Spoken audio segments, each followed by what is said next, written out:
Podcast Answer Man, episode number 64. Hey, on Fries, this is CC Chapman from Managing the Gray, and you're listening to the Podcast Answer Man. This show is sponsored by AG Design. Need a new website, logo, or artwork for your podcast? Visit ageedesign.com/podcast today. For a 20% discount, be sure to mention the Podcast Answer Man.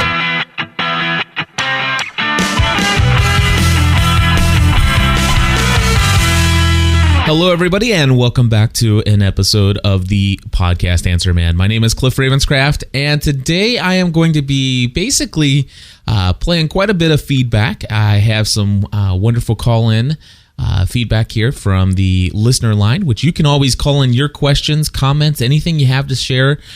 Feel free to do so. The phone number, of course, is area code 859-795-4067. Of course, that's available 24 hours a day, 7 days a week, and we love nothing more here at gspn.tv and at the Podcast Answer Man to get your calls. So please do call in. Again, that's 859-795-4067. Now, I'm going to take these in reverse order here and going to play from the bottom up. And the first one is from, I guess, Jim from the Thin Jimmy podcast. So let's go ahead and take his call first.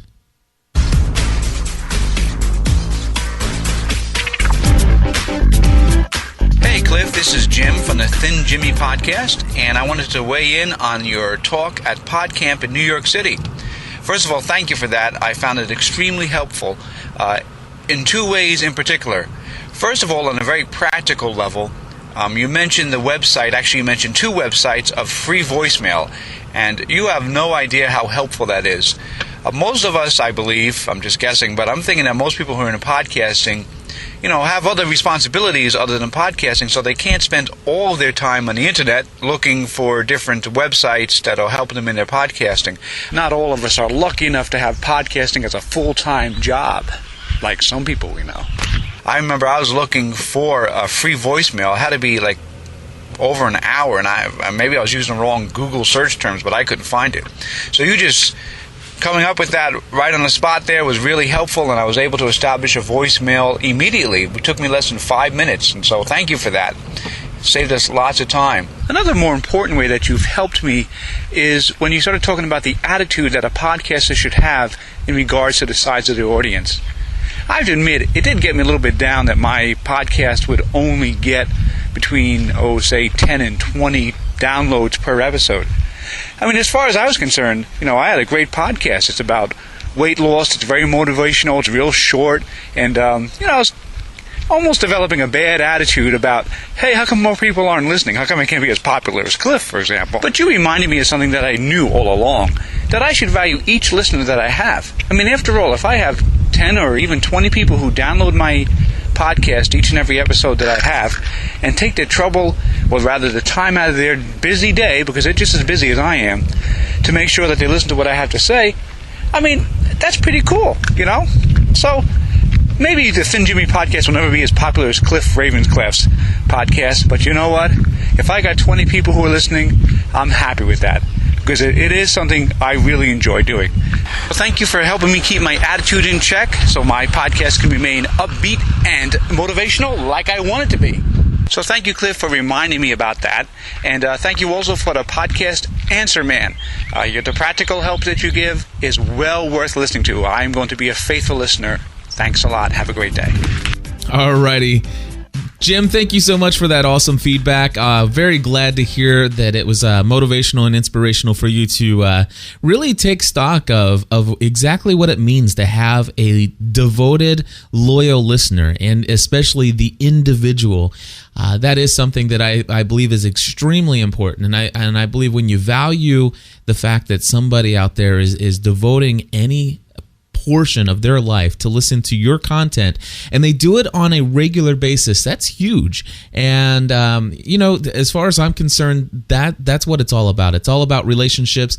And just think of it this way. I'm not sure. One way, well, I'll tell you what. This is how I look at it. I have grown up in the Christian church, and I will tell you, growing up in the Christian church, I've seen churches where, the entire congregation that a pastor has is about 50 to 70 or 80 members. Today we hear about these things called mega churches, and you might see some television show or some TV programs from church, broadcast from churches with, thousands of people, but those are very few and far between. And if you think about the average church having 200 or less people in a congregation, most podcasters after about a year can usually work themselves up to about 100, 150 people. And so if in essence, you're reaching just as many people as the local pastor down the road, if not in many cases more so.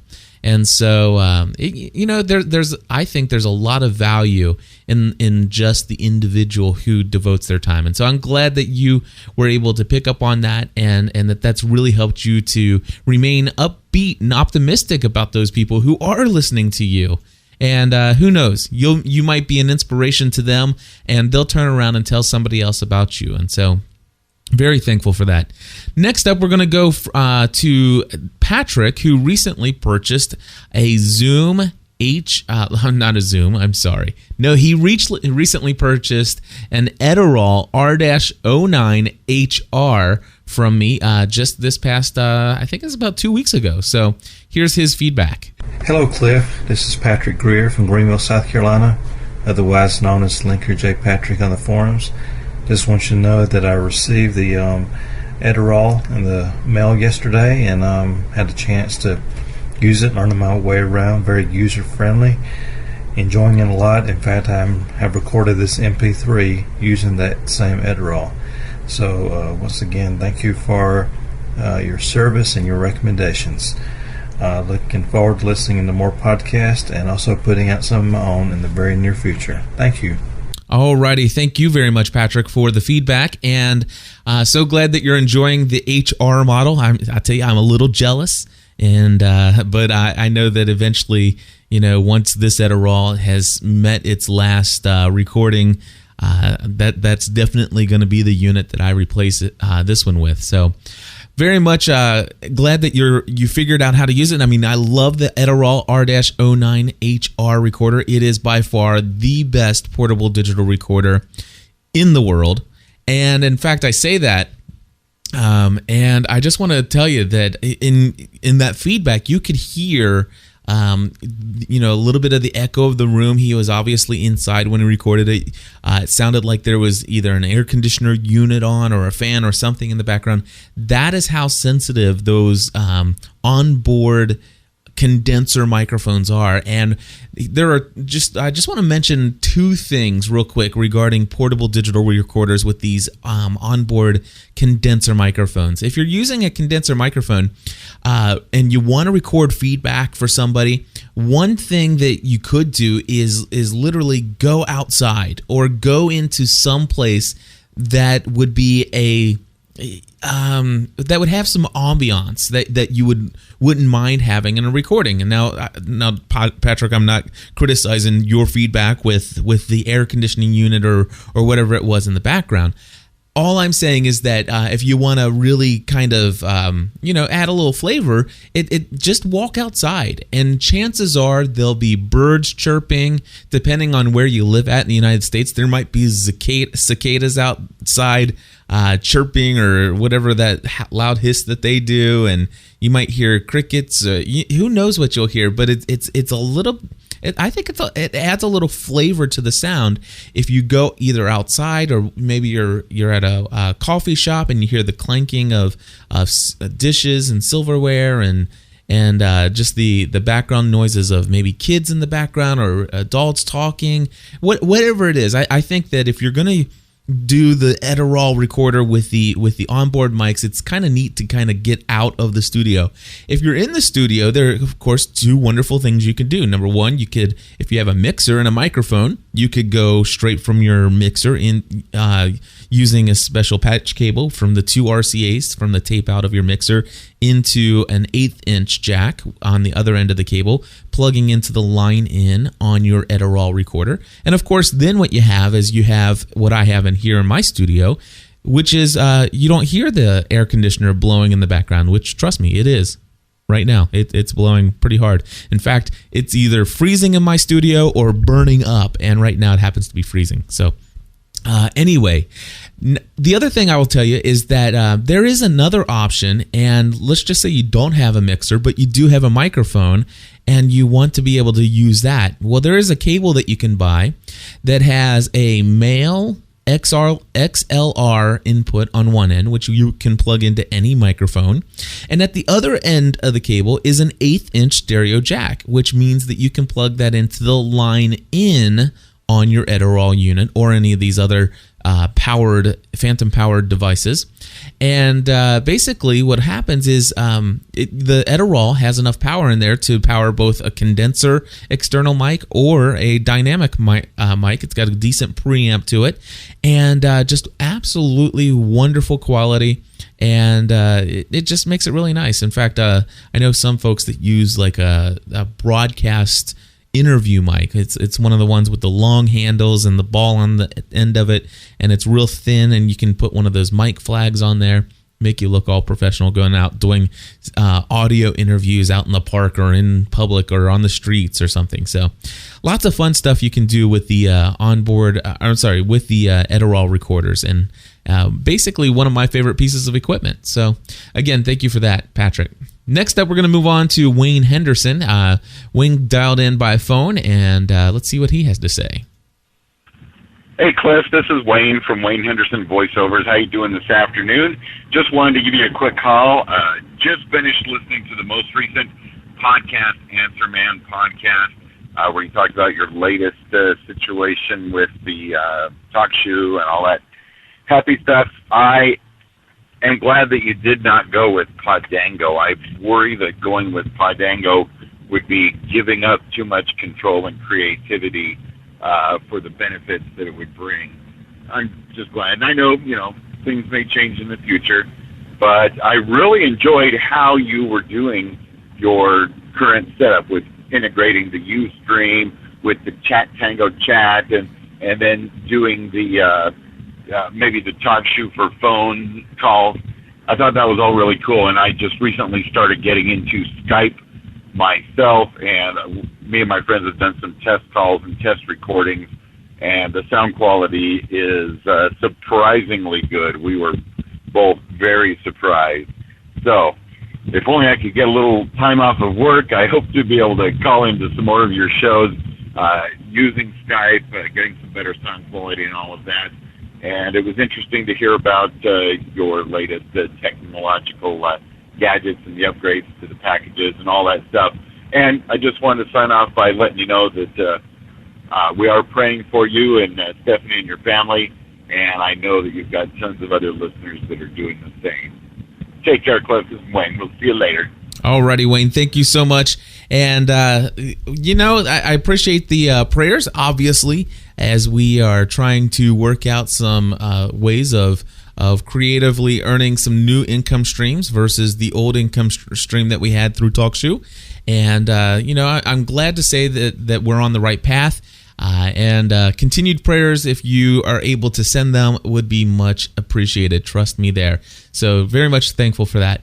As far as the setup that he was talking about, for those of you who may not be aware, I have stopped using TalkShoe altogether for the most part, not necessarily because of the incident that happened with TalkShoe, but primarily because of the way that I wanted to do. I mean, now that there's no financial incentive to use TalkShoe, obviously there is I mentioned in the last episode that there's a better way that I want to do it. I want to encourage you, if you get a chance sometime, follow me on Twitter, twitter.com/GSPN, and look for me to tweet about a live show that's coming up.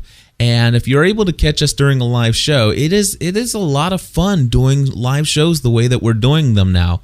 As he said, with the Chat Tango client over on the left-hand side, with people able to chat. In fact, as I'm recording this, I noticed there are some people in the chat room now, and they're able to see me on the Ustream video. And not only that, but they're able to hear me in full digital quality, which is very nice. And Nick is in the chat room, and he says he's enjoying it very much.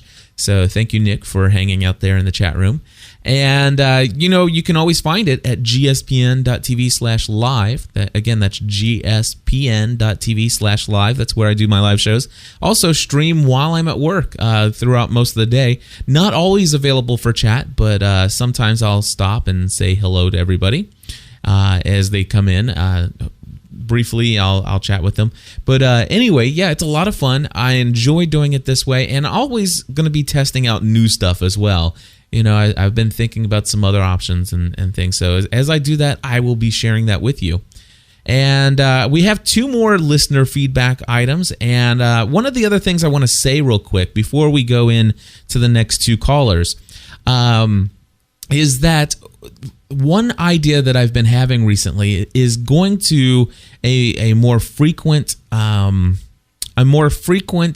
release of the Podcast Answer Man podcasts to bring to you more content regarding podcasting, regarding new media, social networking, how to build relationships online, different services that you can use to help get you organized so you can be more effective at releasing more content more consistently with better quality and all of those things.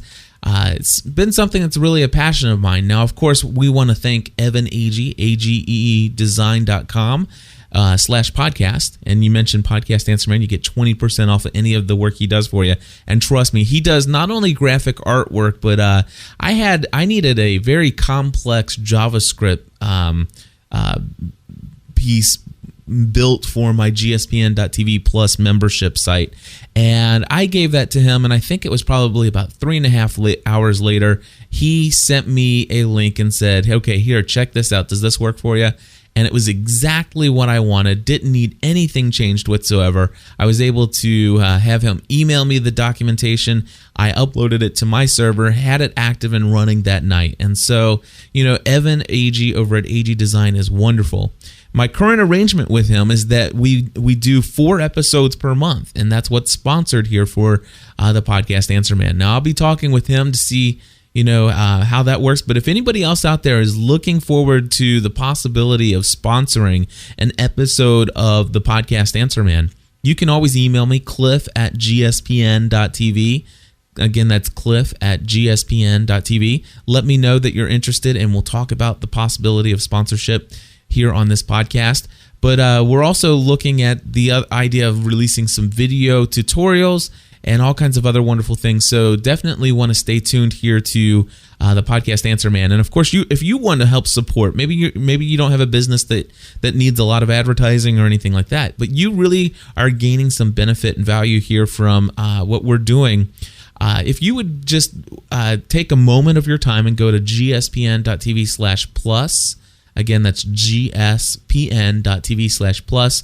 I would love for you to consider becoming a Plus member and helping to support what we're doing here through the Podcast Answer Man and through 16 other podcasts that we produce here on a regular basis for our personal network that we run out of our home here. So this is what we do for a living.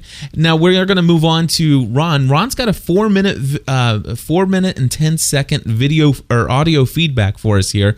I'm going to play it and kind of pause through a couple sections so that I can respond to him in the spots where he goes from one subject to the other. So let's start off with Ron's first item here right now.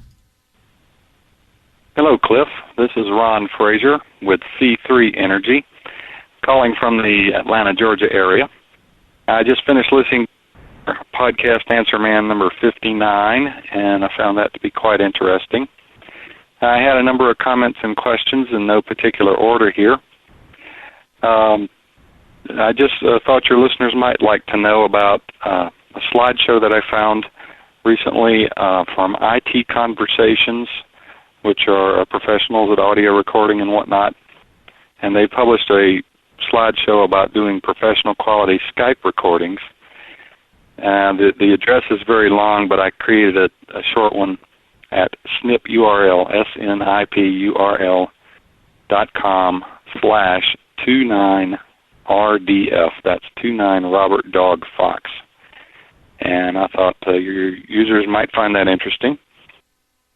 Alrighty, and so before I go on to the next subject there for Ron, I just want to say thank you for that. And what I'm going to do is, instead of posting a link, which you can go, of course, to the snip URL that he just created for you and mentioned there in his feedback, but if you just go to podcastanswerman.com and look at this episode show notes, and this is episode number 64, I will let you know that I went ahead and went there and I got the embed tags. I have seen this Skype video in the past. It's a great slideshow, and so it's going to be embedded, the full flash video presentation. It's about a 22-minute session, and they walk you step by step through the process. Now, I will tell you that as a podcast consultant and the consulting work that I do not suggest that you record Skype conversations the way they do it. Now, I know Ron's going to mention the fact that many people are on a budget, and obviously the way that they're showing you how to do it is all in software, and it's very inexpensive, and I can appreciate that, trust me. However, I will tell you, I have so many friends who try to use Audio Hijack Pro and all these other programs and Pamela and all this other stuff to record Skype conversations.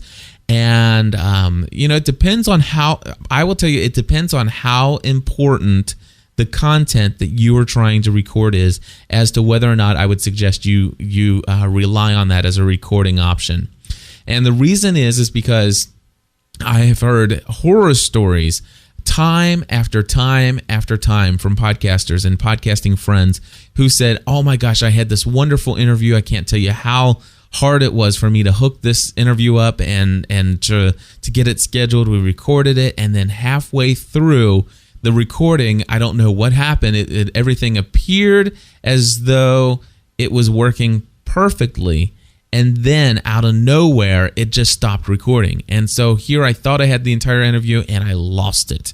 And I will tell you, I won't share any names, but recently, I was doing a telephone conversation with another podcast consultant, and we were using Skype to record our conversation and interview, and I was recording on my end using my typical setup, and he was recording on his end in the way that he would normally advise people to record Skype conversations, which is pretty much in line with the way that is in this this video presentation from oh goodness, who is the IT Conversations.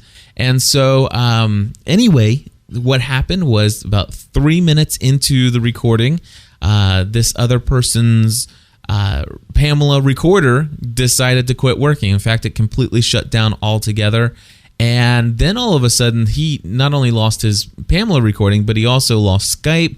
And luckily, I had the ability to bring him in via telephone. And of course, I was still able to record the call my way, which is doing what is called a mix minus. And I will tell you that if you, anybody who has, there is a little bit more involved in doing a mix minus when it comes to equipment. It's always best if you have two computers available, or one computer and a recording device such as a portable digital recorder or even a more less expensive one even than one of the professional units. Even if you have something like an iRiver, you can record a Skype interview using a $65 mixer, and then using your $25 microphone with your XLR cable, and then some just the 2 or 3 cables that would be necessary to hook up to your Skype computer. And then I will tell you, I've never lost a Skype call. I've never lost a Skyped interview.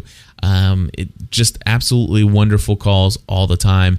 And in fact, I record a weekly show every single Monday night. I do Help I Got a Mac, and that show has my co-host is in on Skype. In fact, I'll give you an idea of what it sounds like.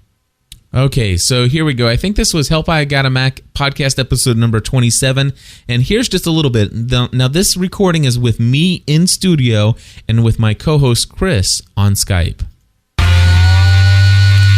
Hello, everybody, and welcome back to another episode of Help I Got a Mac. My name's Cliff Ravenscraft. I'm Chris Biting. And Chris, what kind of podcast is this Help I Got a Mac thing? It's a cooking show dedicated to the new cooker. I'm sorry, wrong show. It's a Mac Switcher podcast dedicated to those who have... Okay, so that's what it sounds like with a Skype recording using a Mix Minus. And like I said, no problems. I do it every week. And in fact, we do a lot of Skype in calls and everything now. So you can use both ways. I will tell you the way that I usually do it with a Skype Mix Minus using hardware and not relying on computer software that is a little glitchy at times at best. Then you can go that way. But if you're on a budget, I certainly do suggest using the software version until you can save up some money. All right, so going on to Ron's next comment.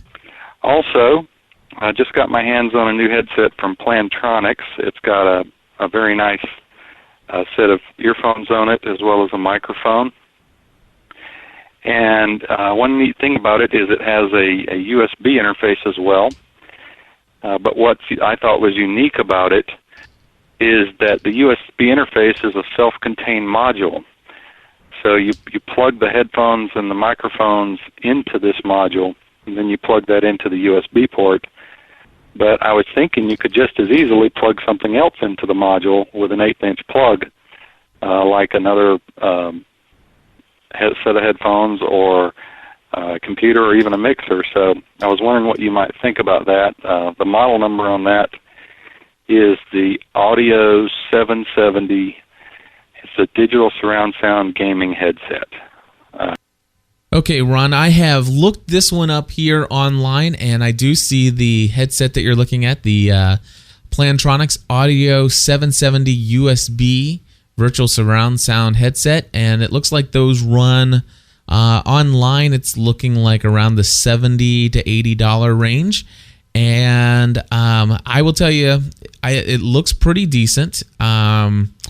I don't know, without seeing the USB device that you're talking about, the USB dongle, whether or not it would work with other 1/8-inch stereo jacks. I cannot imagine why it wouldn't. But then again, these days, you can get a whole host of USB devices anywhere between the $25 to $35 range, where you plug in a USB device into any USB port, and at the other end of that is going to be a little unit where you can plug in your 1/8-inch microphone, and then also most of them have also a line in as well as a headphones port. So basically, you have a sound card in a USB. And if you have a computer that has very noisy an internal sound card that picks up all the internal workings of your computer, basically you hear that sound to it. Let me see if I can. Oh, you know what? I think I have that computer off.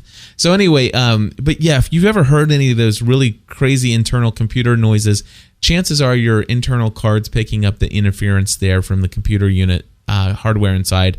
And I will tell you, I had this early on in podcasting. I went out and paid $30 for a device, a USB external sound card. Very inexpensive, and it worked perfectly. So I'm sure that's exactly what the Plantronics is using, so I can't imagine why that wouldn't work. All right, so moving right along here with Ron's voicemail feedback. It looks like a pretty nice unit. Just to comment on your packages webpage for your equipment packages, it looks pretty cool, and I thought you might wish to provide links to the equipment specifications on there. Alrighty, and so just so anybody knows, I do sell audio equipment, and you can contact me, Cliff, at gspn.tv for any audio equipment questions or needs that you might have. But I did go ahead and put together some packages, and those are at podcastanswerman.com/packages.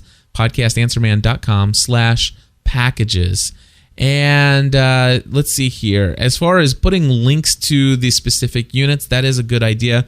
I will see if I can't get around to doing that one of these days. And if you see it go a couple of weeks, Ron, and I haven't done that, just remind me. I've got a bunch of other things that I got on my dry erase board here in front of me. So, but I will put this down for sure. All right, moving on to the next comment. So we can learn much more about that.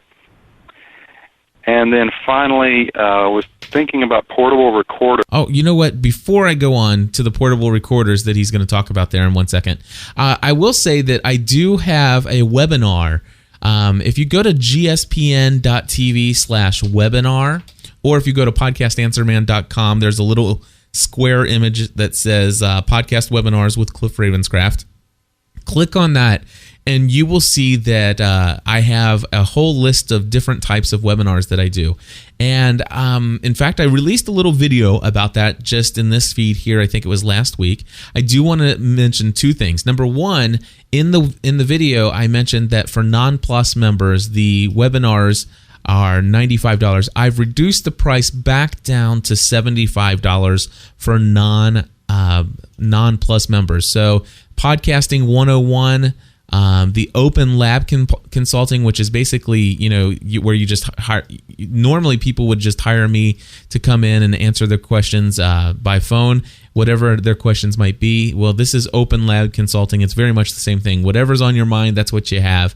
The WordPress 101, Audio Recording 101, those are all $75 for non-plus members, $50 for plus members, and all of them are 2-hour sessions with the ability for me to stay on afterwards.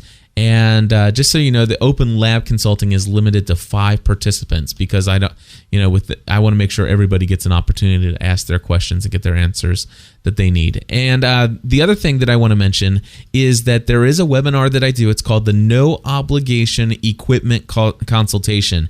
There is no obligation. It's 100% free. Again, this one is also limited to 5 individuals. And I happen to be doing one of those tonight, which, of course, as I record this, is June 23rd. So chances are by the time you heard this, it's probably already too late. It's from 9 p.m. to 10:30 this evening.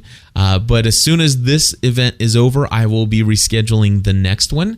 And so you can always go to gspn.tv/webinar, and you'll see a list of all the upcoming webinars. And so I did want to mention that. That's a great way to get your answers to your questions about the packages, as well as getting custom packages quoted for you. And again, no obligation to buy from me. I've been criticized recently for my sales techniques and saying that I lose hundreds of dollars in sales. But you know what? For me, I believe you do what's best for everybody, and eventually it all comes back good to you in the end. So with that, let's move on to Ron's next thing. I think he's talking about portable digital recorders next. And I know you like that Marantz recorder. Actually, I'm going to pause right there. Marantz recorder, I'm going to tell you, has dropped down to third place between the Marantz, the Zoom H2 recorder, and the Edirol now. I really do like the Edirol best. The Zoom has picked up in Steam because of its price savings of $200.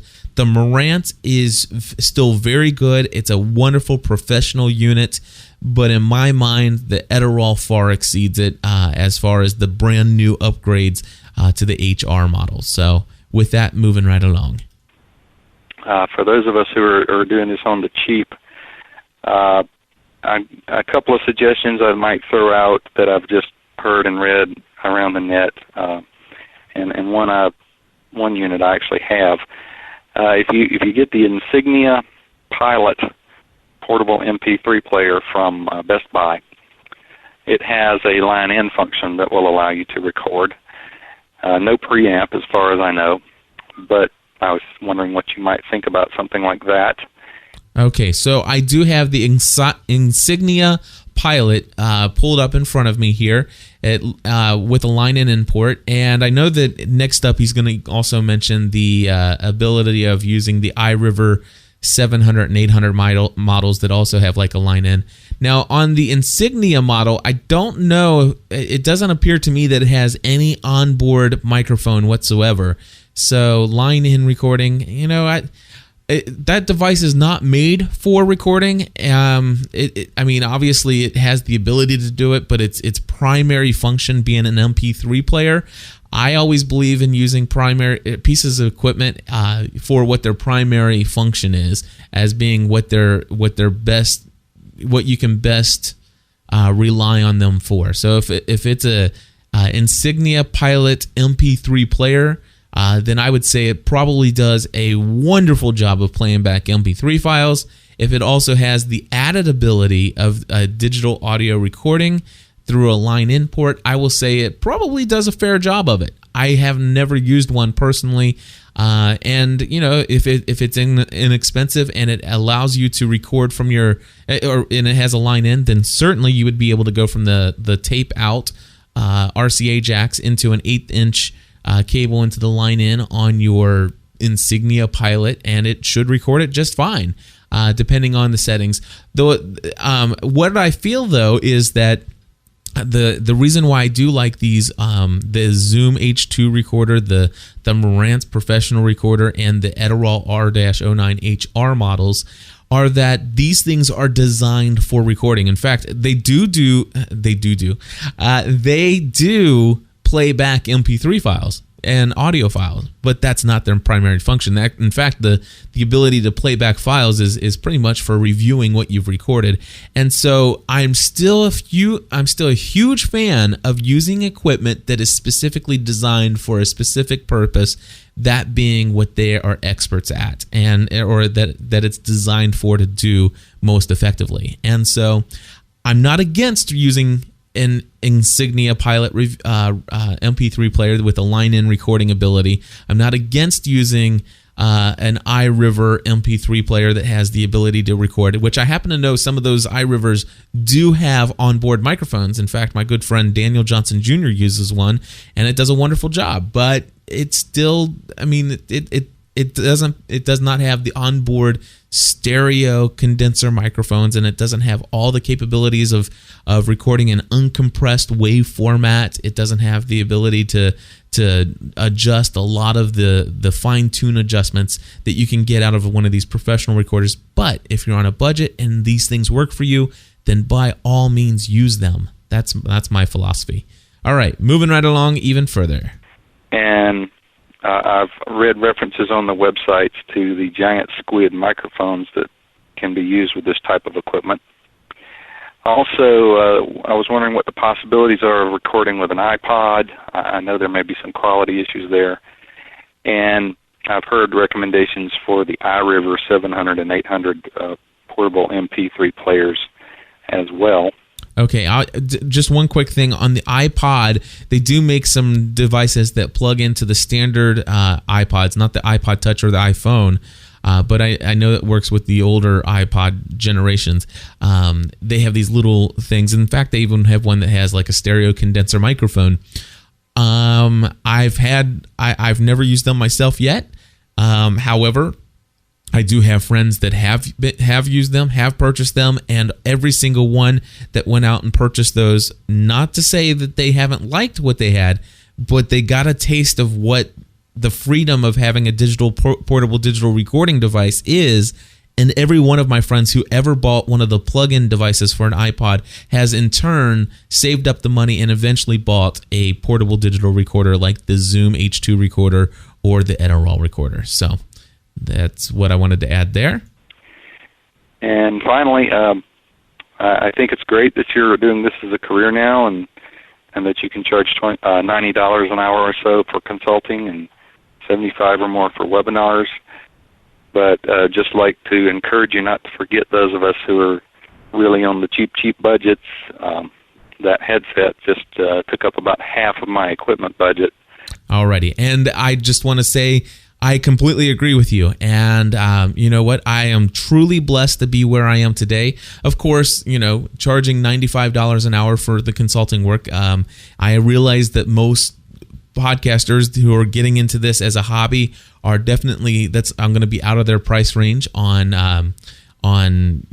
hourly consulting. I completely understand that. I'm more geared towards a business or an organization or an individual who really stands to gain a lot from their podcast and who wants to get extremely serious about getting it up, getting it done right the first time, and not playing around with a lot of the technology and trying to figure it all out on your own. If you can figure all this stuff out on your own, you certainly can do it very inexpensively all on your own. In fact, my Podcasting 101 webinar mostly shows how you can do it all for free. Now, that may seem like an oxymoron, seeing as how they might be paying me $50 as a Plus member to teach, so that I can teach them how to do it all for free. But, you understand. But no, that's why I do the Podcast Answer Man, and that's why I'm thankful for Evan Agee at ageedesign.com/podcast for sponsoring this episode of the Podcast Answer Man, where you can come and you can tell us about the Insignia Pilot option, and you can tell us about the Giant Squid microphone that could work with that possibly, and you can say, hey, what do you think about this or that? And by the way, I know you do some consulting work and teach people how to do Skype mix minuses, but have you your listeners might be interested in the IT Conversations 22-minute video that explains how you can set all this stuff up. And no, I am not against giving out free advice. In fact, I give out tons of it here on a regular basis, and very glad to do so. And hopefully you guys will continue to listen, even those of you who are on extremely tight budgets. And you know why? Because I have been there. I started out on the extremely cheap stuff and started out with all these other ideas and working things together and slowly learning what works best and working my way up to where I am today. And I will tell you that I know that Jimmy and everybody else says, it must be nice to work for yourself and to do podcasting full time and all this other stuff. Let me tell you, my budget's a whole lot tighter now than it ever has been before. That's all I got to say. All right, and Ron's going to finish it up here with his last bit of comment. And so I'm looking at a small amount of additional equipment at this point, other than the computer, but I doubt I'm going to be spending hundreds or thousands of dollars. And finally, if you don't mind me giving my plug. Don't mind at all. C3 Energy, Alternate Energy Update website and blog and podcast. And the content's a little thin right now, but we're at c3energy.com/blog/WordPress. Thanks a bunch. Bye. Ron, thank you so much for your very well thought out, very content rich, adding to the conversation voice feedback. That was awesome. And look forward to hearing from you again in the future. Hope that you do find some inexpensive pieces of equipment to finish out your needs there. And I will say this until I'm blue in the face, folks. You can start podcasting if you have a computer, any computer, there is nobody out there that could not start podcasting with as little as $35. And that means you go out and get yourself a Logitech headset from over at Walmart or at Best Buy, and you could be podcasting with no additional cost whatsoever. It is extremely inexpensive to podcast. Darn near free. As a matter of fact, if you already got a headset with a microphone, you can start podcasting for free today. It is absolutely free. And so I do want to continue to say that. It's just that if you want to continue to improve upon quality, you don't have to spend thousands of dollars. In fact, I don't think that I have any one piece of equipment. Matter of fact, the most expensive piece of equipment that I have in my studio is my Edirol digital recorder, which was $299. Or is it $299 or $399? I'm sorry, I think it's $399. And beyond that was my Heil PR40 microphone, which is $299. And everything else less expensive than that. And so, yeah, not thousands and thousands and thousands of dollars at all. So anyway, folks, thank you for tuning in for yet another episode of the Podcast Answer Man. I will be back very soon. We want to thank Evan Agee, ageedesign.com/podcast. Tell him that you heard about him from the Podcasting Answer Man, and he'll give you 20% off of any of the work he does for you. And again, if you guys don't mind, just go to gspn.tv/plus. If you have been benefiting from this content and you want to continue to support what we're doing here, it's an excellent way to do it. And you can find out more about the Plus membership at gspn.tv/plus.